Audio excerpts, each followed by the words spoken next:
Dentro de nuestra primera y única entrevista que vamos a desarrollar al día de hoy, tenemos en el set de la ciudad de Guayaquil a la ministra coordinadora de la producción, Natalie Celi, y también al economista, el doctor Walter Espurre, con quien vamos a hablar sobre el tema de la sustitución e importaciones.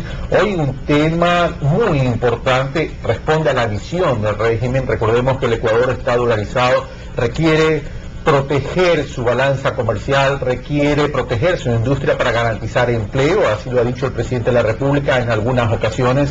Estamos en plenas negociaciones con la Unión Europea, la negociación con la Unión Europea siguen vigentes, sin perjuicio de las declaraciones que hoy en uno de los diarios trae Linda Cross, embajadora británica. Le damos la bienvenida a la ministra coordinadora de la producción, Natalie Celi, a Walter Espurre, analista y presidente y editor de Análisis Semanal. Bueno, la sustitución de importaciones es un tema importante para el país. En ese sentido, ¿cómo va y cómo evalúa este proceso de sustitución de importaciones para el país? Natalie Celi, luego Walter Espurre. Bueno, quisiera empezar diciendo que no se puede sustituir todo en el país. Existen y hay que sustituir aquellos sectores en los que por algunas razones, por fallas de mercado o por fallas de gobierno, no han podido desarrollarse. Y a nosotros nos gusta hablar más de desarrollo de sectores productivos más que protección. Puede ser que en algún caso muy específico, en ninguno de los que hemos analizado se requiere mayor protección que la que se tiene en este momento. Lo que se puede necesitar son otros temas. Por ejemplo, se pueden necesitar temas de logística, se pueden necesitar temas de regulación, se pueden necesitar temas de tecnología. No todo es sustituible en nuestro país, y nosotros sí deseamos hacer una sustitución que no sea una simple maquila, digamos. Hay sectores en los cuales podría haber reducción de importaciones por cierta estrategia, pero sí hay que dejar muy claro este proceso diferente del que se trató de implementar de sustitución de importaciones. Recuerda usted en la época de los años 60. La balanza tiene dos lados, digamos, ¿no? Importaciones y exportaciones. Nosotros también tenemos una estrategia muy importante para desarrollar las exportaciones. Recuerde usted que en el tema de exportaciones usted tiene una ganancia también doble, porque mientras más crece, más genera empleo. Digamos, el tema de sustitución de importaciones podría tener, digamos, ciertas desventajas en el momento en que usted quiere de alguna manera reducir las importaciones. Podría tener problemas temporales, digamos, de empleo que también hay que medir. Gracias, Natalie Celi. Vamos de vuelta al Espurre. No una sustitución de importaciones generalizadas, dice la ministra, dice habría que más bien apuntalar el desarrollo de sectores productivos, más que protegerlos, y por otro lado equilibrar la balanza comercial, no a través de esa sustitución selectiva, sino también a través del incentivo de exportaciones. Walter Espurre, su opinión. Bueno, yo coincido con ese enfoque. El plan de desarrollo habla que hace su análisis de la sustitución de importaciones de los años 60 y 70 y dice que fracasó ese proceso esencialmente porque las importaciones de productos terminados se sustituyeron por importaciones de partes y piezas, o sea que el país siguió dependiendo de afuera. En el momento que hubo una crisis externa, igual teníamos que importar y las cosas supieron. Voy a poner el ejemplo de lo contrario. Cuando hubo el problema en México de la caída de su mercado interno, de pronto las empresas mexicanas pudieron exportar sus productos industriales que antes dedicaban al mercado interno porque los precios se habían bajado. Nosotros no pudimos hacer eso porque todo lo importábamos. Entonces, en el plan de desarrollo hablan de tratar de sustituir insumos, materias primas, lo cual es complicado, pero igual tampoco podemos pensar en producir únicamente para el mercado interno. Entonces, lo que cabe es diversificar nuestra producción, exportar más cosas y que parte de lo que producimos también sustituya importaciones. Si vamos a producir algún tipo de bien que consumimos nosotros, probablemente el grueso del mercado va a estar afuera, pero contribuye también a sustituir importaciones. Entonces, el enfoque tiene que ser diversificar nuestra producción y no sustituir importaciones. Bueno, el tema es que esto es un proceso a largo plazo. Esto no podemos pensar que de la noche a la mañana vamos a resolver el problema de la balanza comercial.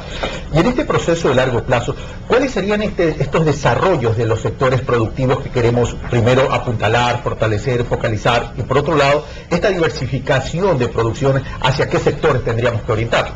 Bueno, yo creo que ahí pasa por las ventajas comparativas, las ventajas competitivas que tiene la economía ecuatoriana y que de alguna manera no hemos sabido aprovechar. Yo creo que el tema de diversificación es uno de los objetivos principales del cambio de la matriz productiva, en eso coincido totalmente con Walter. Lo que también hay que ver es un tema de la sustitución no es incompatible con la diversificación, y coincido que el tema de eficiencia es fundamental.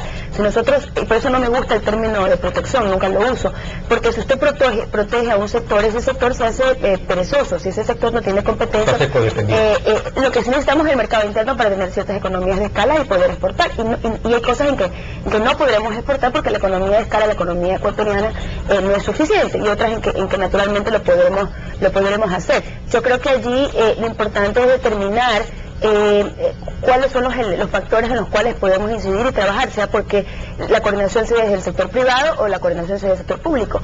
El salario no es una variable de ajuste, digamos, y eso creo que ha quedado claro en el modelo propuesto por el presidente Correa.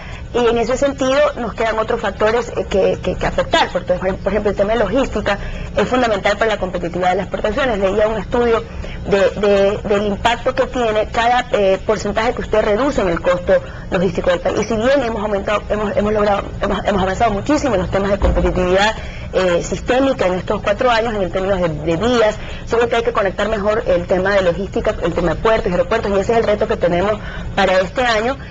Tenemos ya la política clara, vamos a empezar con ciertos modelos de delegación. Entonces hay que apoyar al sector privado desde el punto de vista de la logística, hay que apoyar al sector privado desde el punto de vista de la innovación, y obviamente también necesita mercados estables a los cuales pueda exportar, y creo que eso también constituye un reto para el gobierno de la Revolución Ciudadana, el poder buscar esos mercados, mantener los que ya tenemos con convenios de largo plazo, y obviamente buscar nuevos mercados. Sin mercados, el mercado ecuatoriano, en eso coincido, no solamente podemos quedarnos con un modelo endógeno, ese modelo endógeno tiene que ser perfectamente compatible con un modelo exógeno. Más o menos, Walter Espurre, competitividad sistémica, en eso daría la impresión que el país ha avanzado. ¿Cuál es la evaluación que hace Walter Espurre en cuanto al desarrollo de la competitividad sistémica? Pero por otro lado, estamos hablando que necesitamos mercados. El tema es que aquí hay 2 principales mercados: el mercado americano, que tiene una gran demanda sobre los productos del mundo, y también el mercado europeo. En ese sentido, estamos orientándonos y apalancándonos a poder aprovechar esos mercados, Walter. Bueno, eso es un factor que a mí me preocupa mucho, en el sentido en que en estos momentos el Ecuador es el único país en la costa del Pacífico de América Latina que o no tiene un acuerdo con Estados Unidos o no lo ha aprobado y está esperando la ratificación por el legislativo norteamericano. Eso nos pone en una gran desventaja, en el sentido de que la inversión que se radica en Colombia y Perú y Centroamérica y México y Chile con miras al mercado americano sabe que tiene unas preferencias, que tiene un tratamiento que no va a cambiar porque se basa en un acuerdo de libre comercio. Nosotros no lo tenemos. Eso torna una desventaja de invertir en el Ecuador pensando en esos mercados, sea para nacionales o para extranjeros. Igualmente con la Unión Europea están avanzando Perú y Colombia para tener un acuerdo. Nosotros nos hemos mantenido al margen, no totalmente al margen, pero no hemos seguido con el mismo proceso que han seguido esos 2 países, que podemos estar seguros que van a conseguir ese acuerdo con la Unión Europea. Entonces, para empezar, en la región donde está, somos menos atractivos para exportar a esos 2 mercados. Y la búsqueda de terceros mercados siempre es importante, pero es complementaria a mantener y a asegurar el ingreso en esos 2 mercados principales. Ahora, en referente a la competitividad del país, como decía Natalie, el sueldo no es un ajuste que se va a hacer, o sea que la idea es de que hay una política social de tener mayores sueldos y más bien la economía tiene que ajustarse a eso. Entonces, desde el punto de vista social me parece un principio loable, aceptable, es conveniente, pero ¿cuáles son los efectos económicos? Nosotros exportamos con productos primarios, con Centroamérica, con Colombia, con otros países y otras regiones, y nuestros costos están subiendo. Nosotros en el sector bananero, por ejemplo, hemos competido básicamente por costos, por la posibilidad de ajustar nuestros costos internos al precio internacional del banano. En el momento en que suben y se fijan nuestros costos laborales, por ejemplo, ¿hasta qué punto vamos a poder mantener ese mercado? Y si bien en la lógica detrás del plan de Buen Vivir es de que deberíamos migrar de la agroindustria hacia otro tipo de actividades. La realidad es que la agroindustria y la pesca son fundamentales para las provincias de la costa, para Cuenca de Guayas, para todo este sector del país, y no va a ser muy fácil sustituir esa producción con otro tipo de producción. Esos son los aspectos me preocupan. Gracias, Walter Spurrier. Natalie Celi. Bueno, yo quisiera ahí hacer una aclaración. No es que se trata de migrar de la agroindustria o que se deje de ser un país agroindustrial. Yo creo que eso sería una terrible equivocación. Lo que estamos diciendo es que si la economía va a crecer, en los sectores nuevos en que crezamos deberíamos tratar justamente de diversificar y hacer mucho más sofisticado nuestro portafolio de inversión. Obviamente no se trata para nada de no apoyar a los sectores tradicionales, todo lo contrario. Por ejemplo, Walter, si usted mira del periodo 2007 al 2010, el dólar se ha depreciado fuertemente en promedio contra las monedas del mundo. Inclusive, si usted mira en todo el periodo, en relación a Perú, hemos tenido, digamos, la suerte, porque nosotros no manejamos la política monetaria, para nosotros es una variable dada, hemos tenido la suerte de que de Perú y Colombia, digamos, hayan de alguna manera apreciado sus monedas, como ha sido la tónica de toda América Latina. Es decir, hasta ahora yo no veo que los ajustes que hayamos tenido salariales hayan creado un problema en la economía. Obviamente hay que tener mucho cuidado con esos ajustes para que estén acompañados de la debida productividad y no se conviertan en un factor de pérdida de competitividad inmediata, pero no es menos cierto que sí tenemos que ir a un sector exportador y a un sector productivo muchísimo más innovador, muchísimo más tomando en cuenta los otros factores que se pueden ajustar para mejorar competitividad, porque ciertamente el modelo económico de este gobierno se basa en justamente un mejor reparto de las rentas entre el factor capital y el factor trabajo, sin desconocer para nada que el emprendimiento, el tomar un riesgo es deseable, se debe tener una rentabilidad adecuada para justamente estimular la actividad productiva. Es decir, hay una tarea pendiente en términos de esa competitividad sistémica, por lo que hemos avanzado, y coincido que es importante mantener los mercados que tenemos, pero no es menos cierto que el manejo de la política externa es una política muy complicada. Por ejemplo, en Estados Unidos, fíjese usted, Colombia, que es un país, digamos, de libre mercado, que está en mucha sintonía con la política norteamericana, lleva 3 años sin poder hacer aprobar su Tratado de Libre Comercio en el Congreso. El Congreso es un tema complejo. El presidente Bush fue el último que tuvo el fast track para poder realizar los temas de comercio. Es decir, así nosotros tuviéramos la voluntad, como la tenemos, de buscar un esquema de acuerdos de comercio para el desarrollo con los Estados Unidos, las tareas son complicadas en el ámbito de la política exterior norteamericana. Y en Europa hemos dado las contestaciones para poder... Vamos a ir a Europa, pero permítame, señora ministra, Walter Spurrier. El presidente Juan Manuel Santos, el presidente de Colombia, dijo un poco respondiendo a estas barreras que se les han presentado para entrar en vigencia el Tratado de Libre Comercio con ellos en cuanto a la aprobación de la Cámara de Senadores de los Estados Unidos, la vida continúa más allá de un Tratado de Libre Comercio, lo cual significa que ellos ya tienen un plan B y están echados al dolor de que eso de pronto no va a ser una realidad. En ese sentido, ¿cuál sería el efecto también para Ecuador? Bueno, yo pienso que Colombia, la seguridad que tiene es de que hasta que no se le apruebe el Tratado de Libre Comercio, van a continuar las preferencias ATPA. No es posible pensar que Estados Unidos vaya a retirar esas preferencias y no firme un acuerdo. Lo cual significaría que Ecuador también estaría apalancado en esa vía. Estamos apalancados mientras que no se ratifique el acuerdo con Colombia. En el momento que se ratifique el acuerdo con Colombia, probablemente habrá un periodo de 1 año de ampliación de la TPA hasta que haya el ajuste del Tratado de Libre Comercio y después posiblemente no se va a renovar. O sea que nosotros no tenemos esa seguridad que tiene Colombia. Bajo ese escenario, ¿cuál sería entonces el efecto del Ecuador? ¿O cuál debería ser el plan B que tenga Ecuador?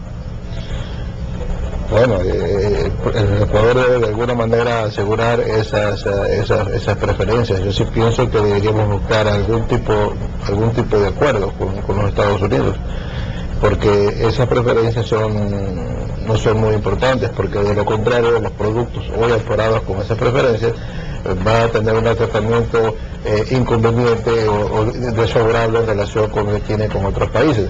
Además, este asunto que se le hablaba Natalie del tipo de cambio, nos ha favorecido el tipo de cambio hasta ahora porque el dólar ha estado débil, pero sabemos que el dólar puede recuperarse, quizás no mañana, quizás después de 2 años, 3 años, 4 años se recupere el dólar, y nosotros hemos subido nuestros costos aprovechando el dólar bajo.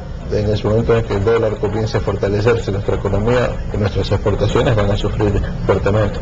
Ok, sin perjuicio de la réplica de Natalie Selly, los Estados Unidos es un mercado tremendamente importante, negarlo sería absurdo. Es verdad que tenemos que diversificar, pero diversificar con terceros, me refiero a terceros adicionales a Estados Unidos y la Unión Europea, requiere mucho más esfuerzo, requiere una estrategia tremenda, requiere más tiempo, etcétera, etcétera. Pero mientras tanto necesitamos poder potencializar los mercados existentes. Por ejemplo, en el caso de los Estados Unidos, una nota de prensa habla de que las MIPYMES, colocaron el 23.7% de sus productos en Estados Unidos durante los últimos 5 años. Estos se verían afectados si es que el ATPDA no se queda. Bueno, hay que dejar en claro que el ATPDA no se ha extendido, no porque Estados Unidos esté, digamos, en contra de hacerlo. Todo lo contrario, senadores tanto republicanos como demócratas han manifestado su aceptación de la extensión de las preferencias tanto para Ecuador como para Colombia. Es decir, no hay ningún problema político de orden bilateral que impida su extensión. ¿Por qué no se han renovado las preferencias? Quisiera además comentarle a los ciudadanos en el país que cerca de 20.000 billones de dólares de comercio están ahorita afectados, no por el tema de la ATPDA, sino porque está también suspendido el Sistema General de Preferencias, conocido por las siglas CGP, para 123 países. Es decir, la política norteamericana no ha podido llegar a consensos sobre por la coyuntura política. ¿Y qué es lo que está en discusión en la política norteamericana? En primer lugar, hay otra ley que se llama TAA, por sus siglas en inglés, donde se discute cómo se financiaría la asistencia en términos de capacitación y en otros instrumentos de aquellos afectados por el comercio, por la apertura comercial en Estados Unidos.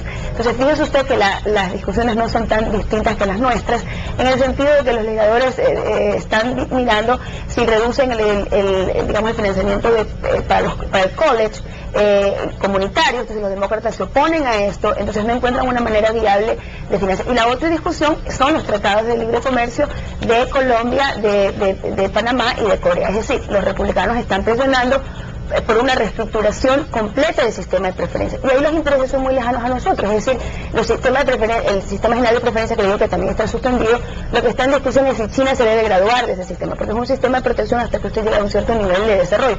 Si China se debe graduar, si Brasil se debe graduar de ese sistema de preferencias. Es decir, la discusión es muy lejana al tema ecuatoriano. No que no tengamos detractores como obviamente es Chevron. En la política norteamericana ya es muy cercana a los intereses muy parroquiales, muy distritales de sus empresas y todo lo demás. Entonces, ¿qué es lo que se prevé? Lo que se prevé son 2 escenarios. Uno, el que la discusión de los tratados de libre comercio tome fuerza. Hay una audiencia el 8 de marzo, y si esto toma audiencia y los demócratas ceden a las presiones republicanas, probablemente tengamos una extensión de largo plazo, una extensión de 18 meses condicionada a que se pase el tratado con Colombia y con Panamá y con Corea. Si eso no pasa, tendremos una extensión cortita, probablemente hasta junio, hasta que tengan este acuerdo mucho más estructural, ¿no? Una precisión, señora ministra, antes de irme al primer corte. Y en esos 18 meses el Ecuador debe hacer algo. Por supuesto, ya tenemos un plan B que hemos anunciado. Hay 3 opciones. Una que es digamos, de impacto muy limitado, es que nosotros deberíamos pasar el CGP al sistema de preferencias, aquello en que seamos muy competitivos, porque ese sistema de preferencias, una vez que le dan a usted la preferencia, por ejemplo, en flores del 0%, es para todo el mundo. Entonces debería ser que usted sea muy competitivo, y en flores, digamos, competimos con Colombia y con Kenia, y Colombia está en igual situación, pero eso tiene un impacto muy limitado porque son muy pocos productos en los cuales podríamos darnos ese lujo. Las otras son de corte estructural. Una es que planteemos un acuerdo de comercio para el desarrollo, con las limitaciones que esa opción tiene. Ya he dicho que el Tratado de Libre Comercio de Colombia no ha sido aprobado en todos estos años. La administración del presidente Obama no tiene un fast track para que la administración pueda sentarse a negociar con el gobierno, pero tenemos nosotros una herramienta muy importante, que es el diálogo bilateral, cuya siguiente cita es en el Ecuador, en Quito, en abril, y trataremos esta como una opción. La segunda otra opción, yo concuerdo con el análisis de Walter, una vez que nos quedemos solos en el programa de transferencias de preferencias andinas, si es que Colombia tiene su acuerdo comercial, es muy poco probable, yo estoy de acuerdo con lo que acaba de decir Walter, que se le deje un programa solo a Ecuador de preferencias andinas. Entonces, ahí podríamos aprovechar la coyuntura. Justamente el año anterior, se me escapa el nombre del apellido del senador, que propuso que incluyamos en las preferencias, por ejemplo, a Paraguay. Entonces, habría que ver si podría armarse otro bloque, digamos, para preferencias unilaterales. Siempre es una opción no óptima, es una segunda opción, porque en un acuerdo bilateral usted tiene la capacidad de sentarse a negociar y establecer los lineamientos. Gracias, señor ministro. Vamos a ir a una primera pausa y regresamos con más de este análisis sobre la estrategia de sustitución de importaciones, cómo reactivar las exportaciones, aprovechar los mercados. Recuerden, estamos con Walter Spurrier y la ministra Natalie Selly. Venimos de inmediato.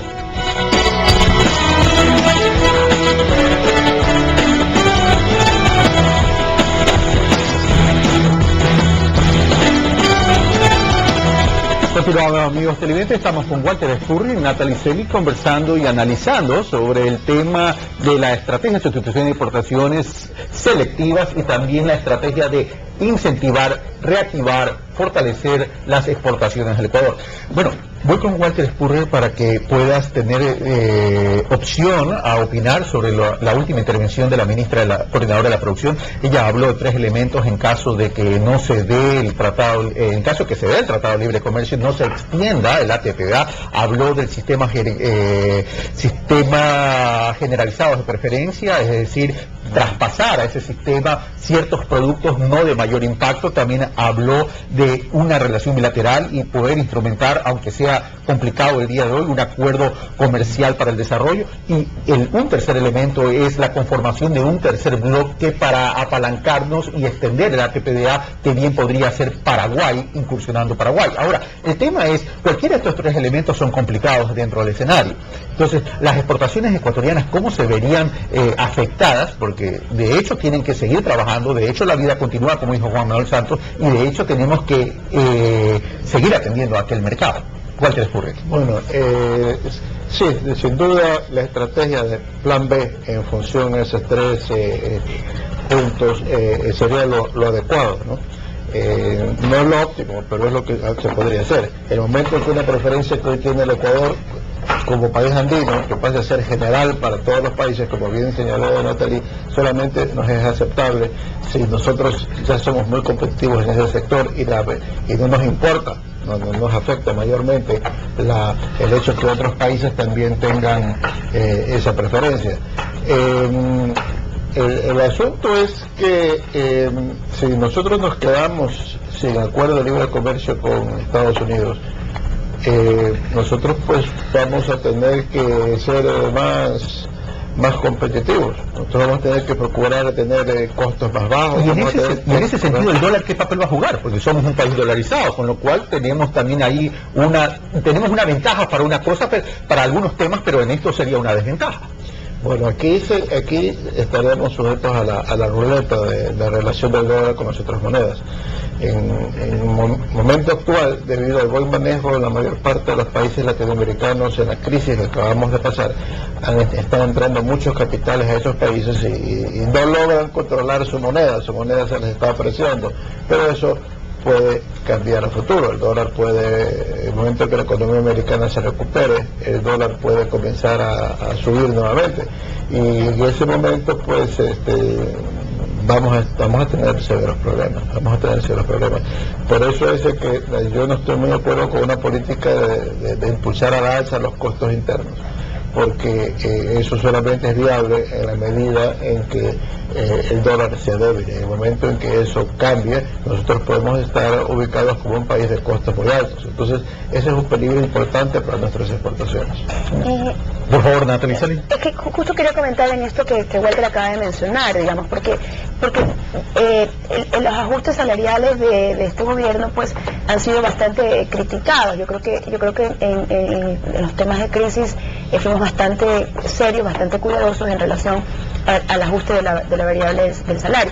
Pero a veces uno se lleva sorpresa cuando ya analiza la información con detenimiento, y cuando usted analiza los costos, por ejemplo, salariales de Colombia, los costos salariales de Perú, o los costos salariales de Chile, no es que estamos tampoco muy lejos. Lo importante es la productividad de esa mano de obra, y yo creo que allí sí creo que se requiere mayor visión empresarial en términos de la capacitación. La capacitación nosotros es un tema que lo hemos venido impulsando, pero que quizás ahora sí reconozco que los empresarios se preocupan mucho por las ganancias reales de competitividad, pero es un tema que todavía está rezagado en el país. Recién vamos a tener un sistema de competencias laborales, no porque el gobierno no lo haya querido impulsar, sino porque hemos estado insistiendo en que el sector privado determine cuáles son esas competencias laborales más importantes para poder nosotros incidir.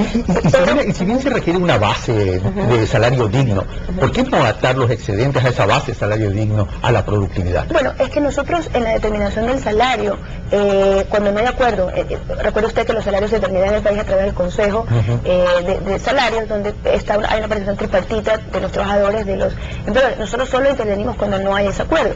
Y es curioso que en este gobierno esas diferencias entre el salario que proponen los trabajadores y los empresarios cada vez van disminuyendo. Antes eran unas cosas que parecían... O sea, la brecha se va cortando. Sí, que parecen irreconciliables, digamos. Entonces, en ese sentido, sí es una variable que hay que tener mucho cuidado, pero yo creo que los factores de competitividad estructurales son los que también hay que tocar. El mundo moderno compite en base de tecnología, compite en base de buena logística, y yo creo que ahí también tenemos que hacer cambios importantes. Lo que sí quisiera también recordarle al país que estamos en un periodo de bonanza de las materias primas. Esto tiene dos caras, una que nos crea cierto problema porque somos muy dependientes, por ejemplo, del tema de fertilizantes y agroquímicos. Si la industria petrolera se hubiera desarrollado en este país, pues no tuviéramos esa dependencia, o tuviéramos las grandes reservas de gas que tiene Perú, donde la gran inversión extranjera ha venido particularmente al tema de gas. Entonces, sí hay que recordar también que aquí que así como hay dificultades, también hay oportunidades. Estamos en un periodo de bonanza del precio de las materias primas, todas, sin excepción, han subido, y si bien en algunos sectores nos crean retos en temas que somos dependientes, en otros que exportamos nos podrían generar importantísimas oportunidades de poder aprovechar. Ahora, pero esas importantísimas oportunidades de poder aprovechar en otros sectores que no sean el tema materia prima, si no tenemos estos acuerdos comerciales, tanto como Estados Unidos como Europa, va a afectar el crecimiento económico del país, ergo también el desarrollo social, a propósito de que ahora nos traen la noticia que Perú ha crecido al 8.78%. Walter. Sí, en efecto, ha sido un punto importante, Carlos. Es decir, que sí, lo de las materias primas nos está ayudando a nivel de balance de pagos, nos va a poder ayudar a nivel de ingresos fiscales, porque se viene la exportación de cobre, la vamos a tener aquí. Si se llega a un acuerdo, debería llegarse a un acuerdo con la agilidad que se arregló al último los contratos petroleros, deberían arreglarse los mineros. Para el año 2012 probablemente podemos tener exportaciones de cobre, para el año 2014 exportaciones de oro. O sea que en ese sentido eso puede estar apuntalando el sector externo, pero no es precisamente el desarrollo, es sencillamente materias primas, que es lo que para lo que hay demanda nos puede inhibir a invertir o tratar de diversificar nuestra base productiva, que es a donde queremos ir. Entonces, en ese sentido, eso es un apoyo, un alivio, pero no debería a nosotros distraernos de la necesidad de diversificar nuestra base productiva y de profundizar nuestra base industrial. O sea, cuidado de esa oportunidad, dice Walter Spurrier, entonces nos distrae la atención principal, que es el desarrollo productivo. Y ya eso lo llaman enfermedad holandesa. Pero yo, el precio de las materias primas, coincido que esas materias primas son importantes y ayudan a la caja fiscal sobre todo, pero no solamente son esas las que han subido, estamos hablando de casi todas las materias primas productivas, digamos, y obviamente sus componentes industriales, las que han subido en el mundo, digamos. El crecimiento de Asia, que es un mercado al cual también tenemos que llegar y tenemos que llegar con rapidez, así como el crecimiento del mercado árabe, ha generado una demanda mundial. Los alimentos se han vuelto un bien estratégico. Los alimentos, escúchenme lo que digo, son un bien estratégico, y eso en este país es rico, y podemos generar una gran variedad como lo hemos hecho en los últimos años, y hay esas oportunidades que aprovechar. ¿Y qué tan competitivos vamos a hacer en el tema de alimentos en términos no solo de la buena calidad, sino también el control fitosanitario? Somos muy competitivos, tenemos la suerte además que no producimos en ciertas épocas como produce Chile, por ejemplo. Nosotros podemos producir de todo, casi todo el año. lo cual nos da una ventaja comparativa muy importante. Si hacemos reducciones que hay que hacer en temas de logística, si mejoramos un poco más la trazabilidad, bueno, podemos competir más. Vamos al tema de la Unión Europea. Hoy día la embajadora británica, Linda Cross, dice, me parece que hay dos grupos alrededor del gobierno, los que tienen problemas para llegar a un acuerdo de asociación comercial, aunque sea para el desarrollo, y otros que están a favor. No hay como una guerra, sino como un debate dentro del gobierno. Es decir, daría la impresión que estas divisiones de criterios, llamemos así, están entorpeciendo el llegar a un acuerdo con Europa. Bueno, yo no diría eso, yo diría que en toda empresa, en toda organización hay diferentes opiniones y a veces diferentes visiones, y yo al contrario de muchos pienso que eso es sano. Creo que es sano tener diversas opiniones. Lo que no sería adecuado sería la incapacidad de poder discutirlas de manera frontal y abierta, y bueno, el presidente de la República es quien toma al final del día las decisiones, y yo creo que las decisiones están tomadas, y las personas que formamos parte de un gobierno y decidimos mantenernos en el gobierno, pues tenemos que tener digamos una posición sólida y única una vez que las diferencias se debaten y el presidente las dirime al interior. El presidente de la República anunció este sábado pasado en que íbamos a mandar ya como país las respuestas a la Unión Europea, y uno de los cuellos botellas que había era las preferencias que teníamos las compañías nacionales en los sectores estratégicos y también en el tema de compras públicas. En ese sentido, ¿cómo se piensa resolver? ¿O qué se piensa proponer? Bueno, yo creo que la discusión se centraba más en el tema de compras públicas que en el tema de sectores estratégicos. Para mí era supremamente claro que estamos yendo hacia un modelo donde la delegación al sector privado está permitida desde la Constitución, porque la Constitución dice que el Estado se reserva, quiere decir que el Estado tiene la capacidad de reservarse para sí o no. O digamos, siempre se va a reservar la soberanía sobre el manejo de los recursos naturales, pero una cosa distinta, Carlos, es si usted lo hace o deja que un tercero lo haga, y creo que en el Código de la Producción esto se establece con claridad, es decir, si en ciertos casos, bajo ciertos criterios específicos, los sectores estratégicos pueden ser delegados al sector privado para su administración. Yo creo que en el país a veces mucho se critica el instrumento cuando el instrumento se hace de manera inapropiada, una concesión mal planteada, una concesión entreguista, obviamente que va a ser perjudicial para todos los ecuatorianos, pero una concesión bien planteada, con reglas claras, donde nosotros podemos atraer capital extranjero o nacional especializado, que haga que un puerto crezca, que haga que un aeropuerto crezca, pues es tremendamente beneficioso para todos los ecuatorianos. Gracias, Nataliceli. Walter Escurri. Bueno, el asunto sobre la importancia del sector alimentos para exportar. Y yo estoy de acuerdo con los conceptos que ha puesto Natalie. Mi preocupación o mi objeción va por el lado de lo que del entorno en que nos da el plan del buen vivir. La concepción detrás del plan del buen vivir es de que la producción digamos industrializada de la agricultura, la cual significa tener plantaciones de un mismo producto de una gran extensión. Eso es un atentado contra la naturaleza, e incluso se señala que lo que se gana por esa exportación tiene un pasivo igual que el activo por un daño ambiental. O sea, realmente la Constitución es contraria a la exportación de alimentos, y el mismo concepto de la soberanía alimentaria va por la idea de que debemos producir las cosas que consumimos, y si es posible en pequeñas unidades, y no para la exportación. Entonces, esa es una cuestión que pienso yo que el presidente tiene que aclarar, dejar muy claro cuál va a ser la política de su gobierno, porque crea incertidumbre para una inversión en esos sectores, cuando la Constitución y sobre todo el plan del buen vivir pone un entorno negativo. Preguntémosles a quién es la responsable de coordinar la producción. Bueno, yo creo que el presidente ha sido supremamente claro. Y si el plan del buen vivir tiene estas connotaciones, puede haber sido el primer plan de desarrollo, el primer plan que elaboró el gobierno. Creo que el segundo plan del buen vivir creo que deja supremamente claro que hay que producir tomando en cuenta obviamente el contingente ambiental. Esto no es una decisión que además es obvia, digamos. El cambio climático no es que va a venir, el cambio climático está aquí y ocasiona unos costos ingentes a todos los ciudadanos. Es decir, hay que producir con conciencia ambiental, hay que producir con los límites de la sostenibilidad ambiental. Yo creo que en eso no hay ninguna discusión y no es un tema que está abierto a revisión. Obviamente tampoco podemos llevar los temas a los extremos. Tenemos que tener soberanía alimentaria, pero soberanía alimentaria no significa que no sea compatible con tener una agricultura empresarial, una agricultura exportable, donde se tenga estos debidos controles. Yo sí quiero decir que en el pasado ha habido muchísimos abusos, y esos abusos hay que condenarlos y castigarlos. Por ejemplo, en el sector camaronero hemos tenido un gran crecimiento de temas camaroneros en zonas protegidas, en zonas donde jamás debieron haberse instalado. Esos abusos hay que corregir. Y ya para terminar, Walter Spurrier, y cierro después con Natalie Selly.